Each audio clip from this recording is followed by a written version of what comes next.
Well, I'm encouraged. This is what we wanted to hear. He's given us a challenge. 6 weeks to come up with an action plan. We can do that. Most things are in place.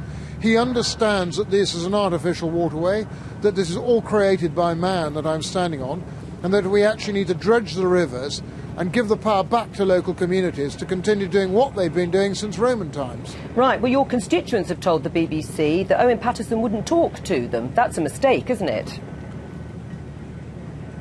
I'm not sure that's the case. We've had 2 meetings with representatives of the local community, farming, councils, district and county, the internal drainage boards, the Bath and West Show who's raising money. I'm not sure quite that's the case at all. And therefore we've actually been given that challenge, and we've taken up the challenge as the local community to do something about this. Now, Ian Liddell Grainger, tell us what's going on behind you there. Well, at the moment we've got pumps, as you can see, to my right and left. They're pumping something like 1 million gallons a day into the Parrett and the Tone to try and alleviate the flooding, which is behind the camera, so in the way, obviously where I'm looking. And that is at the moment just holding the water steady. If we have more rain, we will have much more flooding. And the worry is that this river, which is tidal, is 40% below capacity as we speak.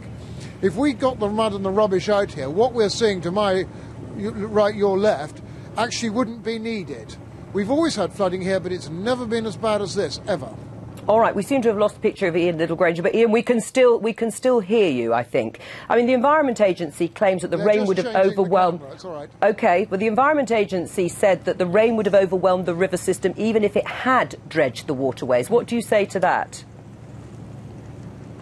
Yes, it would have done, but the point here is this. We are now having rain that starts to flood our area earlier and earlier and earlier. Back in the time when this was run by the local community, it would flood possibly for a couple of weeks. That is it. This is months upon month upon month.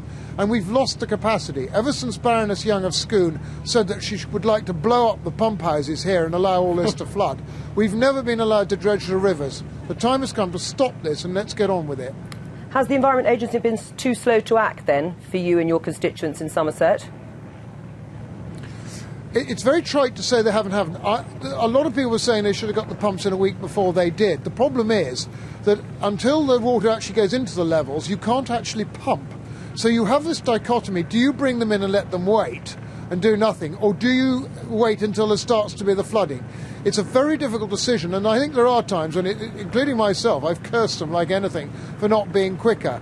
I think in this case they were probably about right. How are your constituents? They must be worried about forecasts of more rain.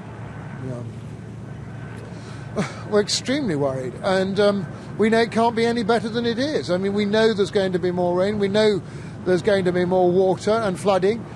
We need capacity to pump. A lot of people are wondering whether they should evacuate or wait. And unfortunately, we just don't know. We're slightly in the lap of the Lord and the Environment Agency, which, you know, we are going to make a difference, but it is not going to happen overnight, partly because it's too wet to get the heavy machinery onto the fields anyway.